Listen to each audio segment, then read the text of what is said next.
ఈరోజు దావీదు యొక్క పిల్లల్లో ఒక కుమారుడైనటువంటి అబ్షాలోము గురించి ధ్యానం చేసుకుందాం. దావీదుకి ఎంతమంది పిల్లలు, లేకపోతే దావీదు వారి యొక్క భార్యలు, ఇట్లా వాటి గురించినటువంటి వివరణలు ఇవన్నీ కూడా మనకి మొదటి దినవృత్తాంతములు 3వ అధ్యాయం 1 నుంచి 9 వచనాలలో మనకు కనపడతా ఉంటాయి. మొదటి దినవృత్తాంతములు 3వ అధ్యాయం 1 నుంచి 9 వచనాల్లో మనకు కనపడతాయి. అబ్షాలోము అని అంటే దానికి అర్థం ఏంటంటే పీస్ టు ఫాదర్, అంటే తండ్రికి సమాధానం. అంటే అబ్బా అంటే అబ్షాలోం అంటే అబ్బా అంటే తండ్రి అని, షాలోం అంటే సమాధానము. అబ్షాలోం అంటే తండ్రికి సమాధానంగా ఉండడం అన్నమాట. అంటే ఆ కుమారుడు వల్ల సమాధానం ఉంటది అన్న రీతిలో ఆయన ఆ దావీదు ఆ పేరు పెట్టడం అనేది మనం చూస్తా ఉన్నాం. కానీ ఆ యొక్క పేరుని అబ్షాలోం నిలుపుకున్నాడా తన జీవితంలో? పేరుకు తగ్గ తన జీవితాన్ని కాపాడుకున్నాడా అంటే మనం తన యొక్క జీవితంలో జరిగినటువంటి ఏమేం జరిగినాయో మనం కొన్ని చూద్దాం. ఈ దావీదు, ఈ అబ్షాలోము తండ్రి దావీదు, అయితే తల్లి ఎవరికి పుట్టారు అనే దాని గురించి కూడా మనము ఈ 3వ అధ్యాయంలోనే, మొదటి దినవృత్తాంతం 3వ అధ్యాయం మనం మొదటి నుంచి ఒక 2-3 వచనాలు చదువుకుందాం. దావీదునకు హెబ్రోనులో పుట్టిన కుమారులు ఎవరనగా, యెజ్రెయేలీయురాలైన అహీనోయముకు పుట్టిన అమ్నోను జ్యేష్ఠుడు. మొట్టమొదటిగా పుట్టింది ఎవరంటే జ్యేష్ఠుడు. ఆయన ఎవరి వల్ల అంటే అహీనోయము. అట్లాగే కర్మేలీయురాలైన అబీగయీలునకు పుట్టిన దానియేలు 2వ వాడు.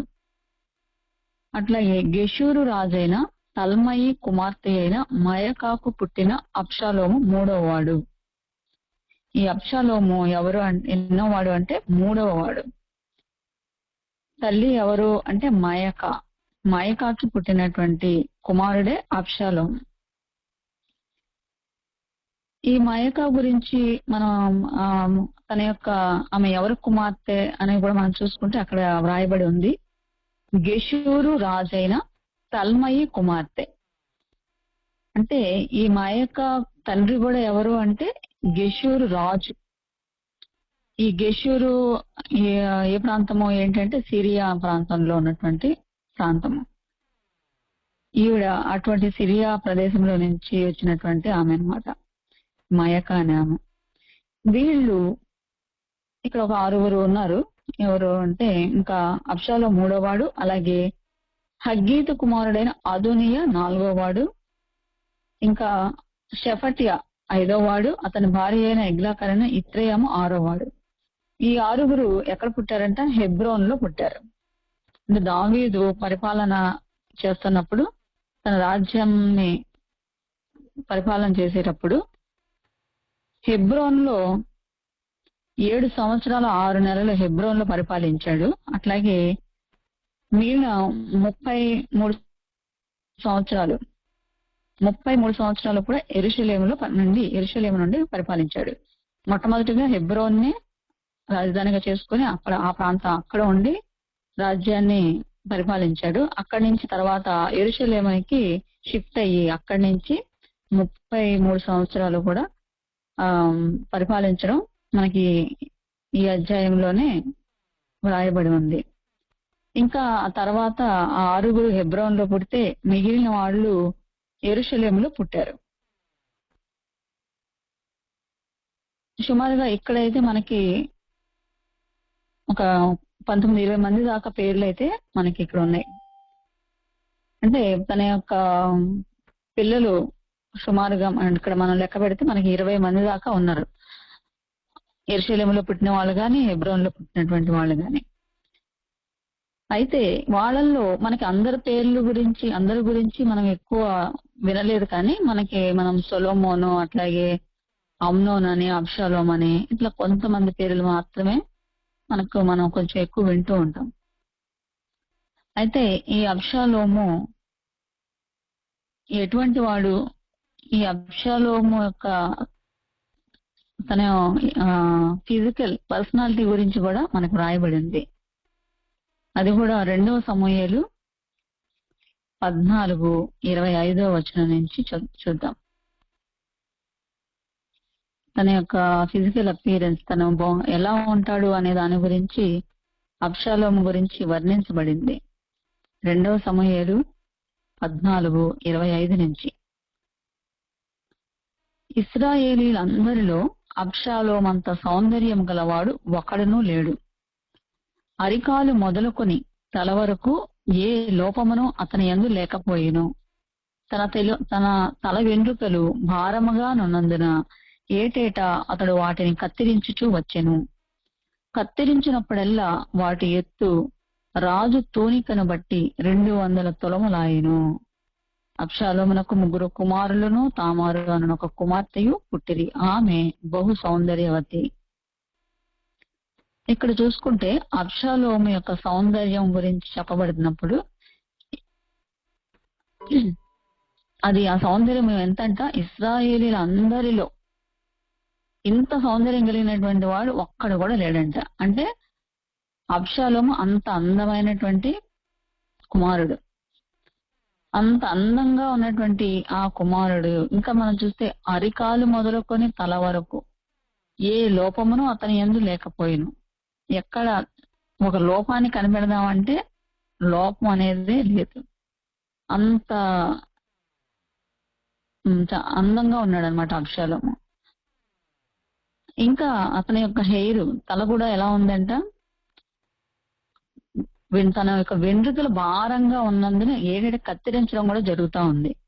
అంటే అతని యొక్క జుట్టు అనేది కూడా రాయబడింది. అంటే అతని జుట్టు గురించి కూడా రాయబడింది. అంటే ఇప్పుడున్నటువంటి పరిస్థితుల్లో మరి జుట్టుకి ఎంతో ప్రాధాన్యత ఇస్తూ దానికి సెపరేట్ మెడిసిన్స్ అవన్నీ కూడా ట్రీట్మెంట్ జరుగుతూ ఉన్నాయి. ఆ యొక్క జుట్టు అనే దాని గురించి కూడా మరి అబ్షాలోము అందంలో వ్రాయబడింది. అయితే అంత అందమైనటువంటి మరి ఈ అబ్షాలోము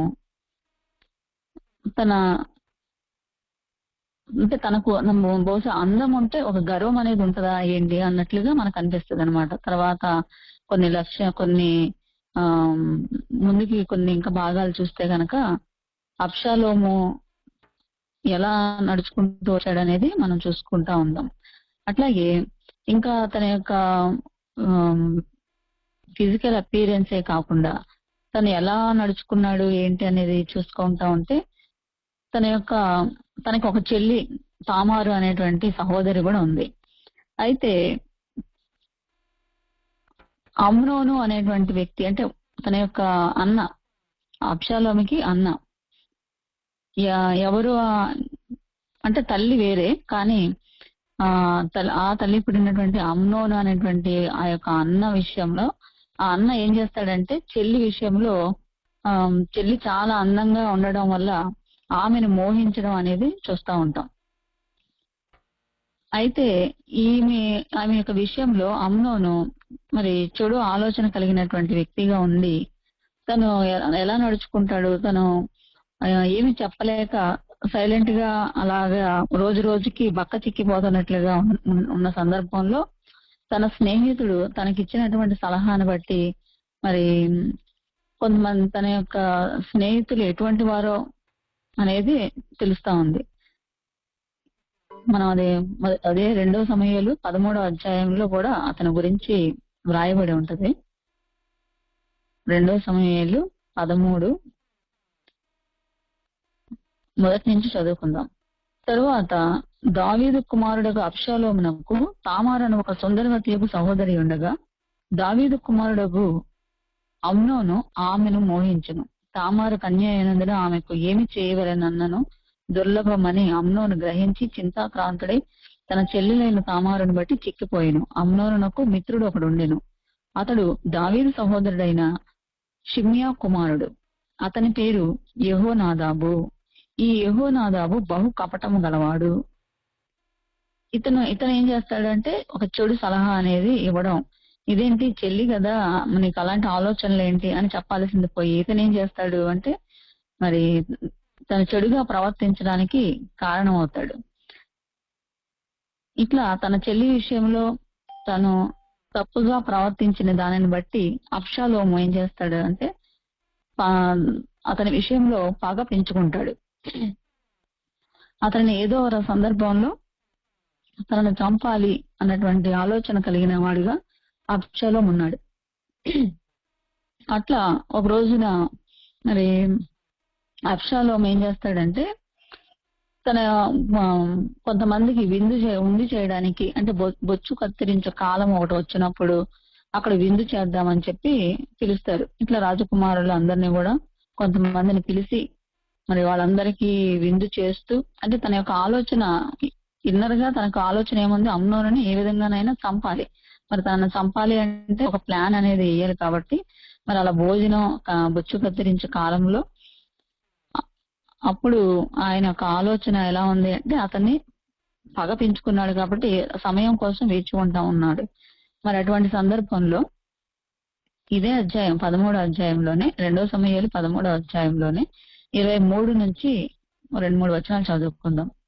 2 సంవత్సరములైన తరువాత ఎఫ్రాయిమునకు సమీపమందుండు బయల్దా సోరులో అబ్షాలోము గొర్రెల బొచ్చు కత్తిరించు కాలము రాగా అబ్షాలోము రాజకుమారులందరినీ విందునకు పిలిచెను. అబ్షాలోము రాజునొద్దకు వచ్చి చిత్తగించుము, నీ దాసుడనైన నాకు గొర్రెబొచ్చు కత్తిరించు కాలము వచ్చెను. రాజువైన నీవును నీ సేవకులను విందుకు రావాలని నీ దాసుడనైన నేను కోరుచున్నానని మనవి చేయగా రాజు దావీదుకి చెప్తాడనమాట, రమ్మని చెప్తాడు. సరే రాజు గారు నేను రాలేను అని చెప్పినప్పుడు కనీసం కుమారుడినైనా సరే అమ్నోన్నైనా సరే పంపించాలని చెప్పినప్పుడు అమ్నోన్ రావటం అనేది జరుగుతుంది. అయితే ఈ అబ్షాలోము మరి వాళ్ళందరికీ చెప్తారు ఏమని అంటే అందరికీ మామూలుగా పోయి కానీ అమ్నోనికి మాత్రం కొంచెం ద్రాక్షారసం మొత్తం ఎక్కువ వచ్చేటట్లుగా అతనికి ఇంకా కొంచెం ఎక్కువ పొయ్యి అని చెప్తాడనమాట. మరి అతనికి ఎక్కువ పోసి తర్వాత తనని చంపడం అనేది జరిగింది. అయితే ఎప్పుడైతే తన సహోదరుని తన చెల్లి విషయంలో జరిగిన దాన్ని బట్టి తన సహోదరుని అబ్షాలోము చంపేస్తాడు. చంపిన తర్వాత ఈ విషయము మరి దావీదుకి తెలుస్తుంది. దావీదు మరి ఆ విషయంలో ఎందుకంటే తాను ప్రతీకారం తీసుకుంటాడు. ఎందుకంటే ధర్మశాస్త్రం అనేది ఉంది. మరి దాని ప్రకారం వెళ్లకుండా తను ఆ యొక్క ప్రతీకారం అంటే ఒక హత్య చేసినట్లుగా హత్య చేయడానికి తను సిద్ధమయ్యాడు చేశాడు కాబట్టి మరి దావీదుకి కోపం వస్తుంది. ఎందుకంటే తన కుమారుడిని చంపేశాడు అన్న తామారుని విషయంలో చెడు చేశాడు, కానీ చంపడం అనేది దావీదుకు కూడా అది నచ్చలేదు. మరి అబ్షాలోము విషయంలో దావీదు కూడా ఈ అబ్షాలోము చేసిన పనిని బట్టి దావీదుకు కూడా ఇష్టం ఉండదు. కాబట్టి దావీదుకు కూడా అబ్షాలోము చేసిన పనిని దాన్ని బట్టి దావీదుకు కూడా చాలా కోపం అనేది వస్తుంది. అమ్నోను చనిపోయిన దాన్ని బట్టి అబ్షాలోము విషయంలో కూడా దావీదు ఏమాత్రం కూడా సహించలేదు. కాబట్టి అబ్షాలోమును ఏమైనా చేస్తాడేమో అని చెప్పి అబ్షాలోము ఏం చేస్తాడంటే అక్కడి నుంచి పారిపోతాడు. ఎక్కడికి వెళ్ళిపోతాడు అంటే తన తల్లి ఊరైనటువంటి ఆ గెషూరు ప్రాంతానికే అంటే ఆ తాత ఆ ప్రాంతానికే వెళ్ళిపోతాడు. అక్కడికి వెళ్లి కొన్నాళ్ళు అంటే సుమారుగా ఒక 2-3 సంవత్సరాలు వాళ్ళ దగ్గరే ఉండడం అనేది చూస్తాం అన్నమాట. అది కూడా 37వ వచనంలో ఉంటుంది. 36-37 వచనాలు చదువుకుందాం. అతడు ఆ మాటలాడ చాలింపగానే రాజకుమారులు వచ్చి బిగ్గరగా ఏడవసాగిరి. రాజును అతని సేవకులందరినూ దీన్ని చూచి బహుగా ఏడ్చిరి. అయితే అబ్షాలోము పారిపోయి అమీహూదు కుమారుడైన తల్మయి అను గెషూరు రాజునొద్ద చేరెను. దావీదు అనుదినము తన కుమారుని గూర్చి అంగలార్చుండెను. ఇట్లా దావీదు వెళ్ళిపోవడం, అబ్షాలోము వెళ్ళిపోవడం, అలా సుమారుగా ఒక 2-3 సంవత్సరాలు వాళ్ళ దగ్గరే ఉండడం అనేది చూస్తా ఉన్నాం. ఇట్లా అబ్షాలోము పారిపోయి గెషూరుకి వచ్చి అక్కడ 3 సంవత్సరాలు ఉన్న తర్వాత మరలా అమ్నోను మరణమాయను అనుకొని దాని నుంచి ఓదార్పు పొంది బయటకు వచ్చిన తర్వాత ఇంకా అబ్షాలోముని చంపాలి అన్న ఆలోచన కూడా దావీదు ఆ యొక్క ఆలోచన నుంచి బయటకు వస్తాడు. ఎప్పుడైతే అబ్షాలోము మీద ప్రాణం పెట్టుకున్నాడు. ఎందుకంటే ఉన్న ఒక కొడుకు చనిపోయాడు.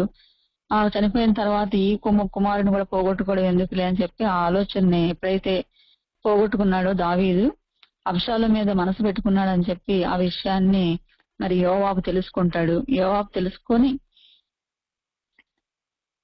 ఆయన దావీదుకి సలహా ఇస్తాడు అనమాట. దావీదుకి డైరెక్ట్ గా ఇవ్వడు, కానీ ఆయన డైరెక్ట్ గా ఇవ్వకుండా ఒక స్త్రీ ద్వారా, ఒక తెకోవ ప్రాంతం నుంచి ఒక స్త్రీని తీసుకొచ్చి ఆమె ద్వారా మరి ఆ విషయాన్ని తెలియపరుస్తాడు. తెలియపరిచిన తర్వాత దావీదు ఆ విషయం ఈమెకి ఎలా తెలుసు ఏంటి అంటే యోవాబు చెప్పాడు కదా అని చెప్పి దావీదు గ్రహించి మరి ఆ విషయాన్ని అబ్షాలోముని మరి ఆ ప్రాంతం నుంచి తిరిగి రమ్మని చెప్పడం అనేది యోవాబుకి చెప్తాడు. యోవాబు వెళ్ళి మరి అబ్షాలోముని ఆ ప్రాంతం నుంచి తీసుకొని వచ్చి తిరిగి వీరి వద్దకే తీసుకురావడం అనేది చూస్తూ ఉంటాం. అయితే వీళ్ళ యొక్క ప్రాంతానికి వస్తాడు గాని అబ్షాలోము దావీదుని మాత్రం కలవడు. దావీదు కూడా అదే చెప్తాడు, ఎందుకంటే నన్ను మాత్రం నా దగ్గరికి మాత్రం తీసుకురావద్దు, వాడిని ఈ దేశం ఇక్కడ తీసుకురండి, కానీ నా దగ్గరికి తీసుకురావద్దు అని చెప్పడం జరిగింది. ఎందుకంటే దావీదుకి మరి అంత బాధ కలిగింది.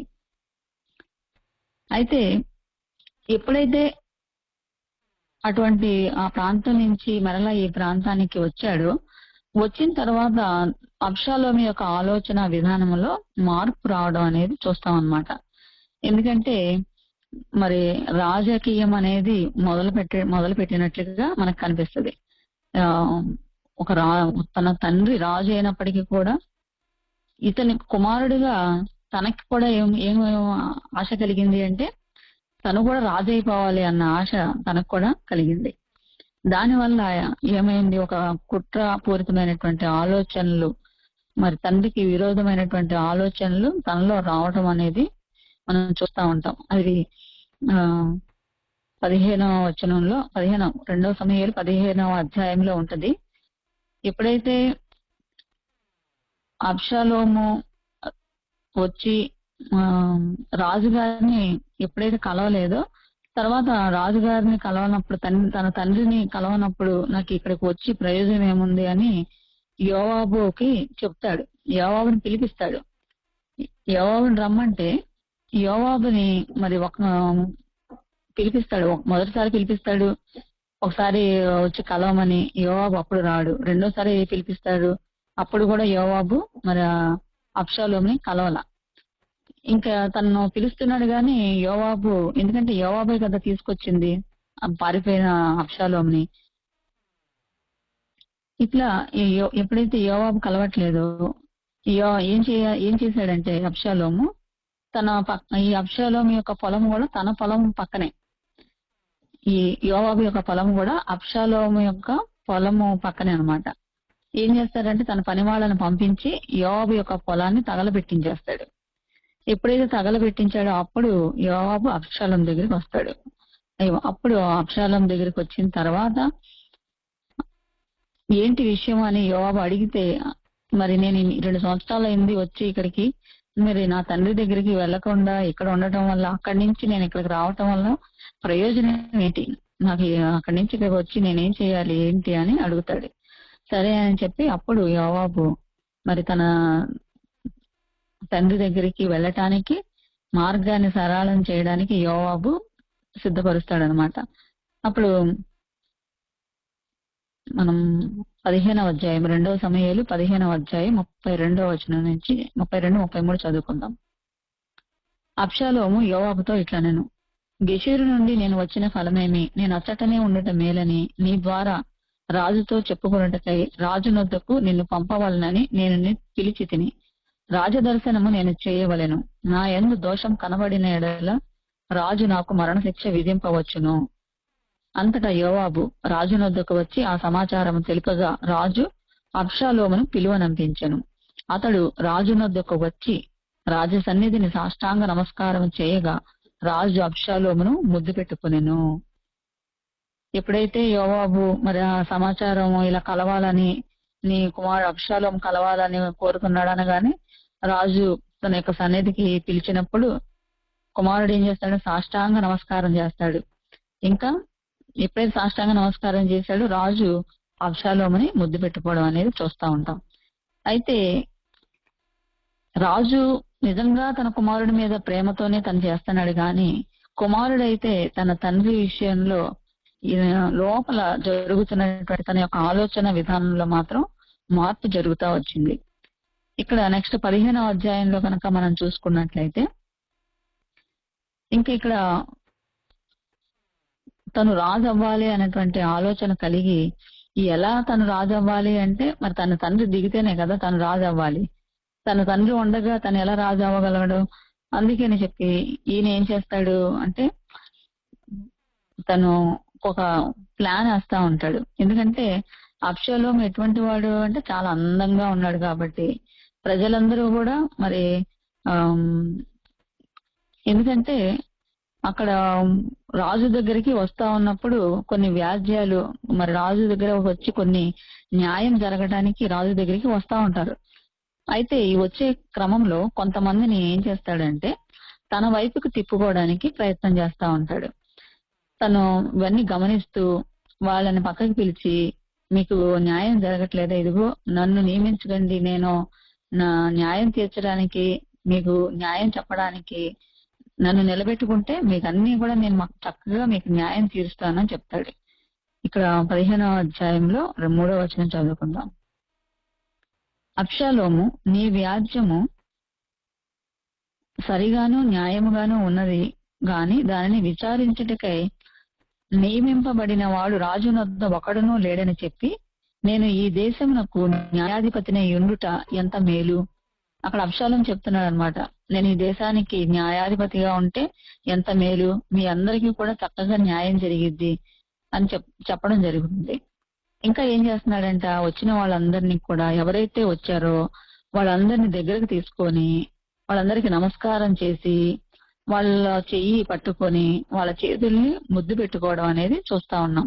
అది కూడా 5వ వచనంలో వ్రాయబడింది. మరియు తనకు నమస్కారం చేయుటకై ఎవడైనను తన దాపునకు వచ్చిన ఎడల అతడు తన చేయి చాపి అతని పట్టుకొని ముద్దు పెట్టుకొనుచూ వచ్చెను. తీర్పు నొందుటకై రాజునొద్దకు వచ్చిన ఇశ్రాయేలీలకందరికీ అబ్షాలోము ఈ ప్రకారం చేసి ఇశ్రాయేలీలందరినీ తన తట్టు త్రిప్పుకొనెను. ఇక్కడ తను వేసిన ప్లాన్ సక్సెస్ అవుతా ఉంది. ఏంటంట, ఎవరైతే రాజు దగ్గరికి వస్తున్నారో న్యాయం కోసము వాళ్ళందరినీ తన దగ్గరకు పిలిపించుకొని వాళ్ళకి చేయి పట్టుకొని వాళ్ళకి ముద్దులు ఇచ్చి వాళ్ళందరినీ కూడా, ఎందుకంటే రాజకుమారుడు అలా చేయడం అంటే ఎవరికైనా సంతోషమే కదా.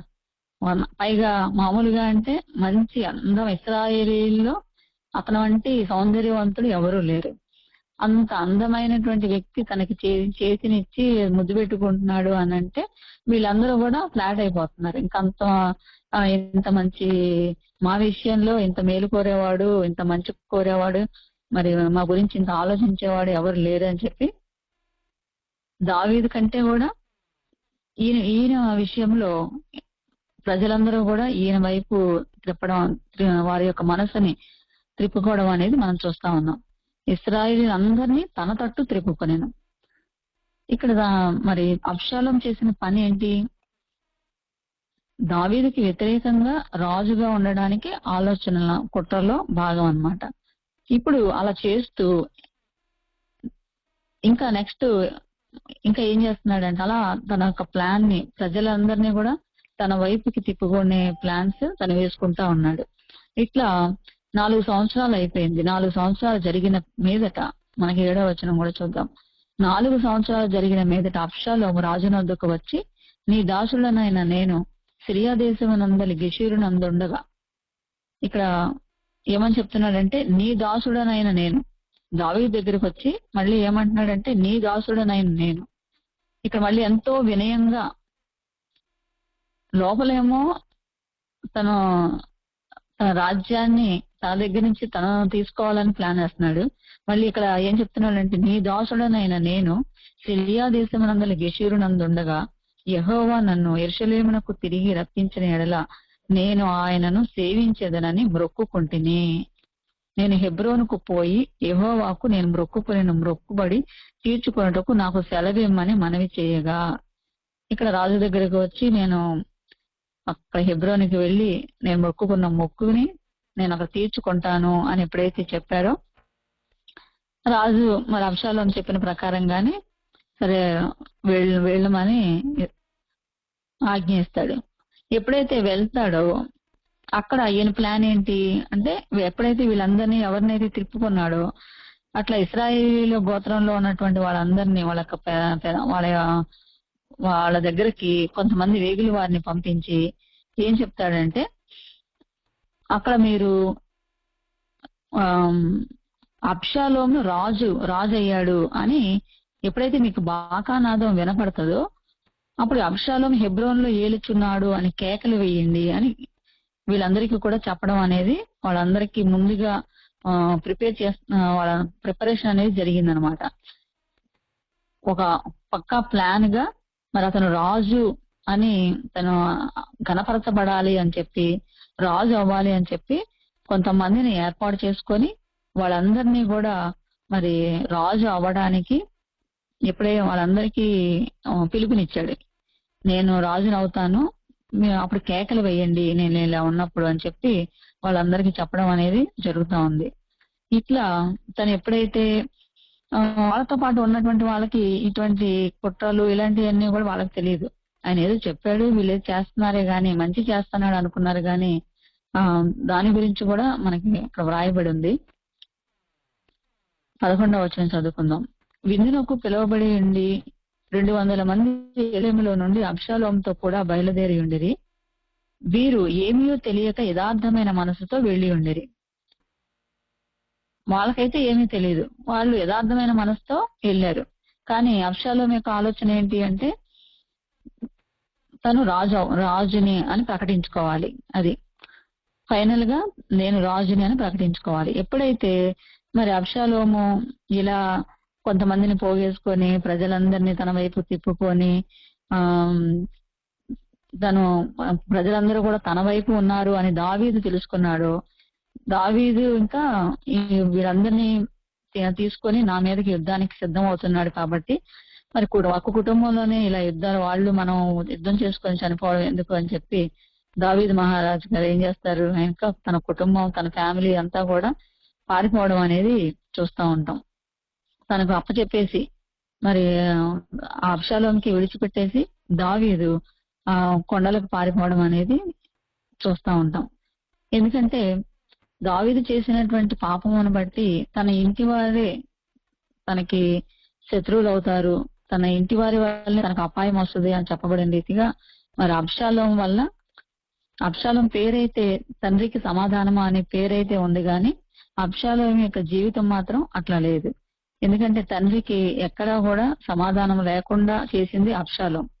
మరి అబ్షాలోమే అమ్నోనును చంపాడు. అలాగే అబ్షాలోము మరి తానుగా రాజుగా ప్రకటించుకుంటాడు. అలాగే ఇశ్రాయేలీయులందరినీ తన వైపుకు మరల్చుకోవడం అనేది చేయడం అనేది, ఇట్లా దావీదుని తనకు తానుగానే మరి పారిపోయేటట్లుగా చేయడం అనేది, ఇవన్నీ కూడా అబ్షాలోము చేసినటువంటి చెడ్డ ఆలోచనలు అన్నమాట. ఇటువంటి పని వల్ల దావీదు మరి అడవుల్లోకి వెళ్లి నివసించడం అనేది చూస్తూ ఉంటాం. మనకి ఈ అధ్యాయం అంతా కూడా 15వ అధ్యాయం మనం చూసుకుంటా ఉంటే మరి అక్కడ దావీదు ఎలా తను బ్రతికాడో, తన యొక్క కుటుంబము ఎలా ఆ అడవుల్లో ఉన్నారో ఇటువంటివన్నీ కూడా చూస్తూ ఉంటాం. అట్లా ఉపపత్నులను వాళ్ళందరినీ పెట్టుకొని వాళ్ళందరితో అట్లా దావీదు యొక్క ఉపపత్నులతో చేయడము ఇలాంటివన్నీ కూడా మనం చూస్తూ ఉంటాము. కాబట్టి దావీదు యొక్క జీవితాన్ని కనుక చూసుకుంటే మరి తను ఎంత యథార్థంగా తను చేసినటువంటి పొరపాటు వల్ల నాతాను ప్రవక్త ద్వారా దేవుడు హెచ్చరించినప్పుడు దావీదు సరి చేసుకున్నాడు. అయినప్పటికీ మరి కొన్ని పనిష్మెంట్లని దేవుడు అనుమతించాడు. దానికి దావీదు కూడా ఒబే అయ్యాడు. నేను నీ చేతిలోనే పడతాం మంచిది అని చెప్పి తను దావీదు అంగీకరించడం అనేది చూస్తా ఉన్నాం. అయితే దావీదు ఎంత తప్పు చేసినప్పటికీ దేవునికి అంత విధేయుడవుతూ వచ్చాడు. కానీ అబ్షాలోము తన యొక్క ఆలోచన విధానంలో దేవుని చేత అభిషేకించబడినటువంటి నా తండ్రిని నేను ఈ విధంగా చేయడం అనేది సరైనది కాదు అని అబ్షాలోము ఏమాత్రము కూడా ఆలోచన అనేది లేదు. ఎందుకంటే మరి తన యొక్క తల్లి పెంపకము అయి ఉండొచ్చు. ఎందుకంటే వాళ్ళు సిరియా ప్రాంతం వాళ్ళు. తన యొక్క తాత కూడా మరి రాజు, ఒక గెషూరు ప్రాంతానికి రాజు. ఎందుకంటే వాళ్ళ యొక్క ఆలోచనలు ఎలా ఉంటాయంటే, ఒక రాజు పొరుగు రాజుతో ఉండడం అనేది వేరు, పొరుగు రాజుతో శత్రుత్వం పెంచుకోవడం వేరు. కానీ సొంత తండ్రితోనే ఈయన శత్రుత్వాన్ని పెంచుకోవడం, అధికారం కోసం తండ్రి లేదు, ఎవరు లేదు. అంటే తనకి అధికారమే ముఖ్యం గాని తండ్రిని ఏమాత్రము కూడా గౌరవించలేకపోయాడు. నా తండ్రి ఇంత చేశాడే, మరి దేవుని విషయంలో తన యొక్క ప్రజల విషయంలో దావీదు చేసినటువంటి పని మరి ఎంతో గొప్పది. ఎందుకంటే దేవుని యొక్క ఆలోచనలు కలిగినటువంటి వాడుగా ఉన్నాడు దావీదు. మందసాన్ని తెప్పించడం గాని మరి ఇటువంటి ఆలోచనలు దావీదు విషయంలో దావీదు కలిగి ఉండడం అనేది మనం చూస్తూ ఉంటాం. ఇవన్నీ కూడా వాళ్ళు చూస్తానే ఉన్నారు, దావీదు చేసేటువంటి ఆ యొక్క పని. మరి అటువంటి తండ్రి విషయంలో ఈయన వెన్నుపోటు పడవటం అనేది, తన తండ్రిని తరమడం అనే ఆలోచన అనేది మరి ఏమాత్రం కూడా అది సరైనటువంటిది కాదు. ఇట్లా మరి ఎప్పుడైతే ఇలా అడవుల్లో వెళ్ళి అక్కడ వాళ్ళు బ్రతుకుతా ఉన్నారో దావీదు, అక్కడ కూడా మరి అబ్షాలోము ఏం చేశాడంటే వాళ్ళకి సలహా చెప్తాడు. ఎందుకంటే దావీదు బ్రతికి ఉన్నంత కాలం కూడా నీకు ఏమాత్రం కూడా సంతోషం ఉండదు. నీకు ఎప్పటికైనా సరే నువ్వు డేంజర్ జోన్ లో ఉన్నట్టే నీ పరిస్థితి. ఎందుకంటే దావీదు యొక్క పరాక్రమము మామూలుగా కాదు. తను ఒక 10,000 మందితో సమానము. దావీదు ఒక్కడే అంతమందితో యుద్ధం చేయగలడు. ఎందుకంటే సింహము నోట నుంచి ఎలుకబంటి యొక్క బలం నుంచి వాటినే అటువంటి గుండె కలిగినటువంటి వ్యక్తి దావీదు. ఆ వ్యక్తితో పెట్టుకోబాకు నువ్వు అని కొంతమంది అబ్షాలోంకి సలహా ఇస్తారు. దాంతో మరి దావీదుని ఏమాత్రము కూడా బ్రతకనీయకూడదు అని చెప్పి అబ్షాలోం యొక్క ఆలోచన. అయితే ఈ అబ్షాలోం ఏం చేస్తాడు, తనకున్నటువంటి చుట్టూ తనకున్న పరివారాన్ని, చాలా మంది ఉంటారు కదా, మరి అటువంటి వాళ్ళందరినీ కూడా సపోర్ట్ చేసుకొని తనేం చేస్తాడు, కొంతమందిని ఏర్పాటు చేసుకుని వాళ్ళ దగ్గరికి పంపిస్తాడు. ఎక్కడైతే దావీదు ఉన్నాడో, దావీదు ఉన్న ఆ ప్రాంతాన్ని కనిపెట్టి ఆ ప్రాంతం దగ్గరికి కొంతమందిని పంపిస్తాడు, వీళ్ళని చంపాలి అని. అయితే ఈ యొక్క అబ్షాలోము ఆలోచనని దావీదు దగ్గర ఉన్నటువంటి వాళ్ళు దాన్ని తెలుసుకొని దావీదుకి ఆ సమాచారాన్ని చెప్తారు. ఇట్లా అబ్షాలోము చంపడానికి మన మీదకి ఇక్కడ కూడా మనల్ని బ్రతకనీయకుండా మనల్ని చంపడానికి వాళ్ళు చూస్తున్నారు. కాబట్టి మనం ఏం చేద్దామని అంటే, అప్పుడు దావీదు మరి 3 గుంపులుగా 3 డివైడ్ చేసి యోవాబుకి, అలాగే ఇత్తయికి, అలాగే ఇంకో సహోదరుడు ఉన్నారు, అతనికి, వీళ్ళ ముగ్గురికి మరి ఆయన కొన్ని 3 గుంపులుగా ఏర్పాటు చేసి వాళ్ళని పంపించడం అనేది చూస్తా ఉంటాం. కాబట్టి వాళ్ళు ఎప్పుడైతే యోవాబు వాళ్ళ మీదకి యుద్ధానికి వస్తారో అప్పుడు వీళ్ళ మధ్య యుద్ధం అనేది జరగటానికి ఎప్పుడైతే రెడీ అయ్యారో, దావీదు మాత్రం వాళ్ళ ముగ్గురికి ఒక విషయాన్ని చెప్తాడు. వాళ్ళ ముగ్గురిని పిలిచి ఏమనంటే, మీరు యుద్ధం చేశారు కానీ మీరు ఎట్టి పరిస్థితిలో కూడా అబ్షాలోమును మాత్రం చంపద్దు అని వాళ్ళకి ఒక హెచ్చరిక ఇస్తాడు. ఎందుకంటే దావీదు యొక్క ఆలోచన, తన కుమారుడు తన మీద విరోధంగా తను వెళ్ళినప్పటికీ కూడా తన యొక్క ఆలోచన ఏంటి, తన కుమారుడు విషయంలో ప్రేమ, మరి ఎంతో జాలి కలిగిన వాడిగా, ప్రేమ కలిగిన వాడిగానే ఒక తండ్రి స్థానంలో ఉండి కుమారుడు మాత్రం చనిపోవద్దు, మీరు యుద్ధం చేశారు కానీ కుమారుని అబ్షాలోము మాత్రం చంపద్దు అని చెప్పి దయచేసి వాళ్ళ ముగ్గురిని ఏమీ చేయొద్దు అని చెప్పి వాళ్ళని బ్రతిమాడుకుంటాడు. అటువంటి సందర్భంలో మనం రెండవ సమూయేలు 18వ అధ్యాయం మొదటి 2 వచనాలు చదువుకుందాం. దావీదు తన యుద్ధనున్న జనులను లెక్కించి వారి మీద సహస్రాధిపతులను శతాధిపతులను నిర్ణయించి జనులను 3 భాగాలుగా చేసి యోవాబు చేతి క్రింద ఒక భాగము, సెరూయా కుమారుడు అబీషై అను యోవాబు సహోదరుని చేతి క్రింద ఒక భాగము, అట్లాగే గిత్తీయుడని ఇత్తయి చేతి క్రింద ఒక భాగము, వీళ్ళ ముగ్గురికి యొక్క బాధ్యతలు అప్పగిస్తాడనమాట. మరి యోవాబు సహోదరుడు ఇద్దరు అన్నదమ్ములు ఇద్దరు కూడా ఉన్నారు. ఇట్లా వాళ్ళకి ఈ బాధ్యతల్ని అప్పగించడం అనేది మనం చూస్తూ ఉంటాం. అయితే వాళ్ళకి మాత్రం ఈ విషయాన్ని ఈ అబ్షాలోమును మాత్రం ఎట్టి పరిస్థితిలో కూడా మీరు చంపద్దు, అది 5వ వచనంలో చూద్దాము. అప్పుడు రాజు యోవాబును అబీషైని ఇత్తయిని పిలిచి, నా నిమిత్తమై యవనుడైన అబ్షాలోమునకు దయచూపుడని ఆజ్ఞాపించెను. ఇక్కడ మరి ఎట్టి పరిస్థితిలో కూడా మరి అబ్షాలోమును మాత్రం మీరు వదిలేయండి అని చెప్తాడు. అయితే ఈ విషయము మరి మిగిలిన యోవాబుకి వీళ్ళందరికీ అది నచ్చిద్దా? తన కుమారుడు కాబట్టి తను తనకి ఇష్టం అవ్వచ్చు.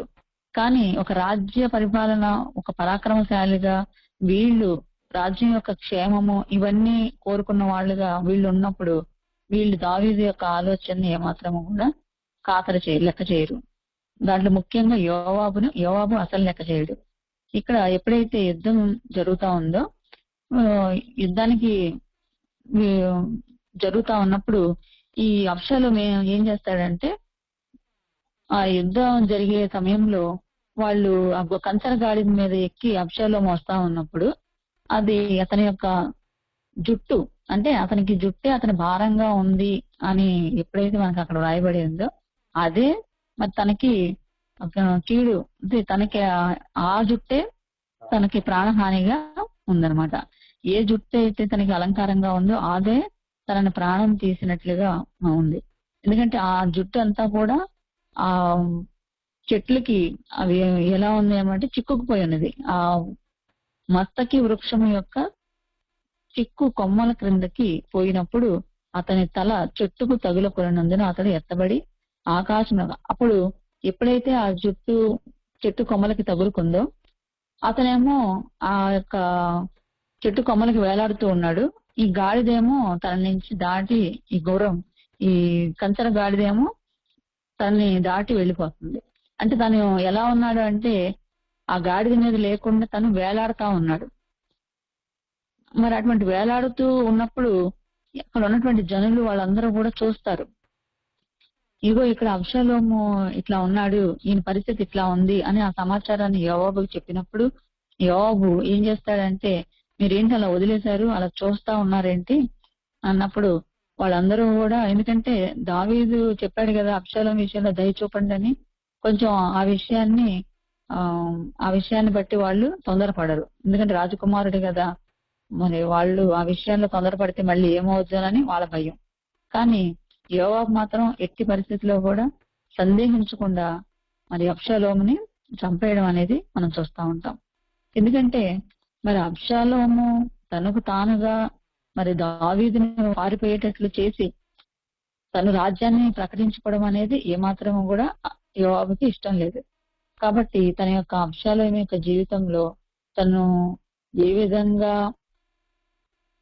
చనిపోయాడు అనేది మనం చూస్తే, తను చేసినటువంటి ఆ యొక్క కుయుక్తి వల్ల, కుట్రల వల్ల తన యొక్క జీవితం ఏమైనా సాఫీగా వెళ్ళిందా? అదే దేవుడు నియమించి అభిషేకించబడి మరి తనకి రాజ్యాన్ని అప్పగించి తను రాజ్య పరిపాలన చేస్తే అది యథార్థంగా దేవుని దృష్టికి న్యాయంగా వెళుతుంది. కానీ తన తండ్రికి వ్యతిరేకంగా రాజ్యాన్ని స్థాపించాలి అనుకున్న ఆలోచనని, ఇంకా అభిషేకించబడినటువంటి దావీదుని అడవులకి తరము కొట్టి పారిపోయేటట్లుగా చేసి మరి అంతటి ఆలోచనని దావీదు దగ్గరికి వచ్చేటువంటి ప్రజల యొక్క మనసుని ఈయన వైపుకి తిప్పుకోవడం, ఇటువంటి అన్ని కూడా దేవుడు చూస్తా ఉన్నాడు. మరి అటువంటి ప్రతి ఒక్క హృదయాన్ని అంతరంగాన్ని పరిశీలించేటువంటి దేవుడు ఎవరికి ఏ విధంగా న్యాయం చేయాలో మరి ఆ విధంగానే న్యాయం చేస్తాడు. కాబట్టి అబ్షాలోం విషయంలో కూడా దేవుడు ఏమాత్రమో కూడా మరి సహించలా. అలా యోవాబు మరి ఆ విధంగా చంపడం అనేది ఆ చూస్తా ఉన్నాం అన్నమాట. దానివల్ల ఎప్పుడైతే మరి ఇలా చనిపోయిన తర్వాత దావీదు ఆ విషయంలో కూడా ఎంతో మరి బాధపడతాడు. వాళ్ళు ఎవరైతే ఆ ప్రాంతం అక్కడి నుంచి యుద్ధం దగ్గర నుంచి ఎవరైతే వస్తా ఉన్నారో వాళ్ళనందరినీ కూడా అడుగుతా ఉన్నాడు, బాలుడుగా అబ్షాలోము క్షేమంగా ఉన్నాడా, బాలుడుగా అబ్షాలోము క్షేమంగా ఉన్నాడా అని.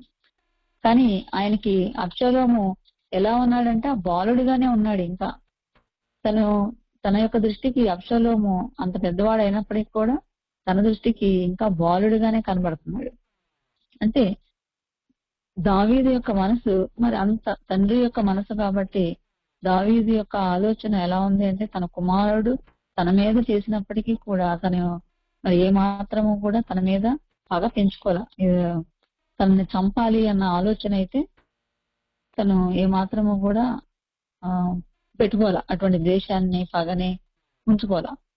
కాబట్టి మన యొక్క తండ్రి మనం ఏ విషయాల్లో మనం ఎలా మరి ఏ రకంగా మనం చేస్తున్నప్పటికీ కొన్ని దుర్మార్గాలు మనం చేస్తున్నప్పటికి కూడా మన యొక్క తండ్రి మన విషయంలో మరి కొన్ని విషయాల్లో ఎలా జాలి కలిగి మన ఎడలు నడుచుకుంటూ ఉంటాడు మనం చూస్తూ ఉంటాం అన్నమాట. అనేక సందర్భాల్లో వెంటనే మనకి పనిష్మెంట్ రాకపోయినప్పటికి కూడా మన ఎడల జాలి కలిగి మన ఎడల జాలి చూపించేటువంటి దేవుడిగా మనకి ఎలా మన యొక్క తండ్రి ఉన్నాడో మరి దావీదుని మనం ఇక్కడ చూస్తే మనకి అర్థమవుతుంది.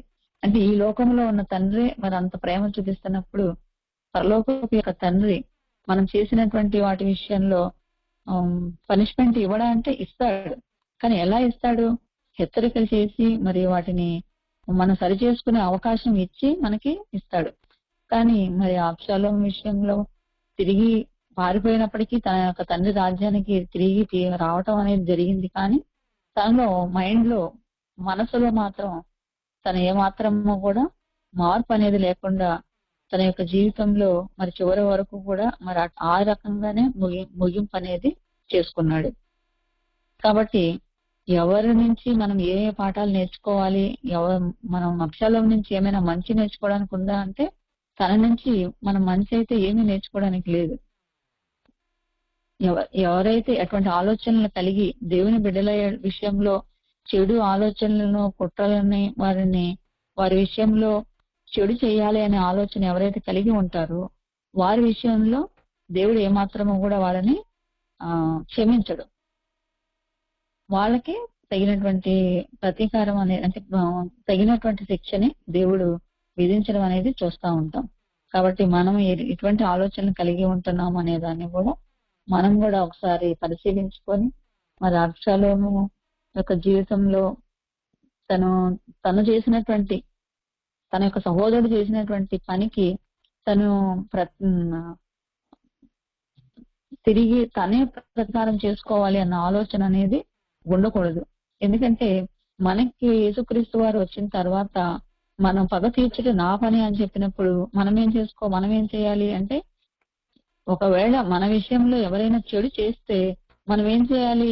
ఆ చెడును బట్టి మనం ప్రేమ చూపించాలి. కానీ మనం ఏం చేయాలి? ఆ చెడును బట్టి ప్రతీకారం అనేది మనం చేయకూడదు. ఎందుకంటే యేసు ప్రభు వారు మనకొచ్చి మరియు ఆయన వచ్చి నేర్పించింది నా నుంచి నేర్చుకోండి అని మనకు నేర్పించింది ఏంటి అంటే ఆ యొక్క పగ తీర్చడం అనేది నా పని కాదు, మిమ్మల్ని మీ శత్రువులను కూడా ప్రేమించండి అని మనకు నేర్పించాడు. కాబట్టి మనం చేయాల్సిన పని ఏంటి అంటే మన శత్రువులు అయినప్పటికీ కూడా మనం ప్రేమించాలి. ఈయన తండ్రి అయినప్పటికీ కూడా అబ్షాలోము తనను ప్రేమించలేకపోయాడు. మరి మనం మన యొక్క జీవితంలో మన సహోదరుల విషయంలోనే మనం ప్రేమించలేకపోతే ఇంక మన శత్రువుల్ని మనం ఎలా ప్రేమించగలుగుతాం? కాబట్టి మనం ప్రేమించే విషయాల్లో అందుకనే ఎఫెసీయులకు రాసిన పత్రికలో ఉంటది, ప్రేమించే విషయంలో తప్ప దేని విషయంలో కూడా అచ్చి ఉండద్దు అని. మనం ప్రేమ చూపించే విషయంలో మాత్రమే మనం అచ్చి ఉండాలి. కాబట్టి మనం ఎలా ఉంటున్నాం అనేది మనం ఒకసారి పరిశీలించుకుందాం. దేవుడి మాటలను దీవించును గాక. ప్రార్థన